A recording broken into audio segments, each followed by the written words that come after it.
Saa atorenkyɛm a ato ɔman Ghana ama obia abɔ pusan. Mpanyinfoɔ hwɛ sɛdeɛ nneɛma esi kɔɔyɛ wɔ Borɔfo Yɛdukɔyɛ Brontom hɔ. Ehu sɛ kwan a egya fa so ɛtɔ ewiemhyɛn no mu a ne hyeeɛ na afei nso nipa nwɔtwe a wɔwɔ mu no, wontumi hu sɛ asumasi anaasɛ ɔbentie nie no. Ɛno ɛka ho bi ma mpanyinfoɔ de wɔn adwen ɛsɛn ho anaasɛ wɔka wɔn ti pam ho ma wɔn ɛsɛn ho ehu sɛ ebehia paa sɛ obetumi ayɛ nhwehwɛmu a emu ɛdɔ na ɛkɔ akyi na ɛbɛboa ma yɛhu sɛ nipa asumasi anaasɛ ɔbentie nie. Ɛno nti no mpanyinfoɔ akam ayɛ nneɛma atoto nneɛma sɛ ɛwɔ sɛ wotumi ɛkɔyɛ nhwehwɛmu korɔgyen na wɔfeefee mu ehu sɛ abusuafoɔ wɔn dehye nie wei nipa asumasi ofiri ha anaasɛ ɔbentie ɔno na onie nti no ɔmo ayɛ adwenkorɔ sɛ wɔde ɛyɛ sample ebefiri ɔman Ghana mu de akɔpiem wɔ South Africa no makɔyɛ nhwehwɛmu a emu ɛyɛ korɔgyen a Broni ato ne den sɛ DNA na ɛno ana ebetumi aboa ama nhwehwɛmu korɔgyen a wɔpɛ sɛ wɔyɛ ehu sɛ asumasi anaasɛ ɔbentie nie sɛ Dr. Omane Boama anaasɛ Dr. Samuel Sapon anaa Muntala Muhammad nipa ɔno ankasa na enie na bibia enkofa ɛyɛ obi foforɔ ɛdeɛ ɛmma abusua foforɔ enti no ɛwɔ sɛ ɔmo kɔ ɛyɛ South Africa na ɔmo kɔyɛ DNA na yɛtumi ɛmma obia ehu na mu na ɔmo kɔpɛ ne korabea sɛ ɛbɛyɛ a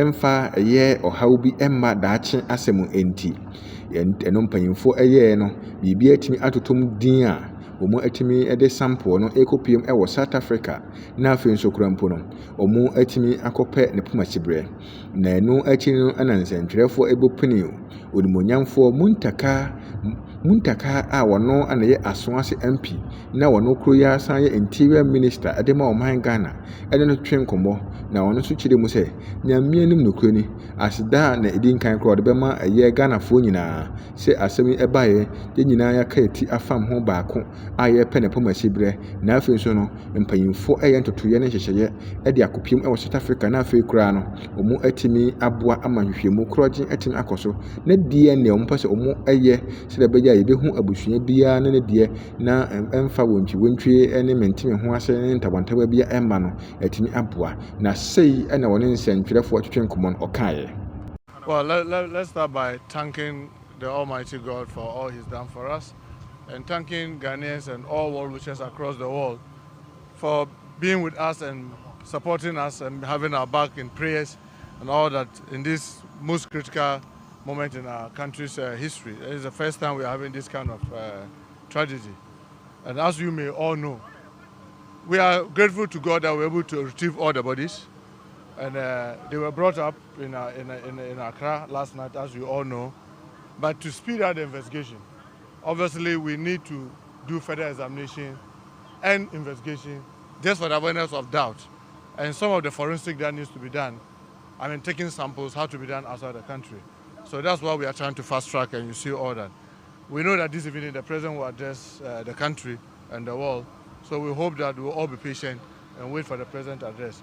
I want to thank the families sincerely for all the cooperation that we've had from them and the support they've shown. We know they are grieving, they are in a hurry to have their family members so that they can attend them. But we are happy that they are cooperating with us because it's not just about burying, it's beyond burying, trying to establish what happened, how things went, so that we avoid it into the future. So we want to thank the family for all the support.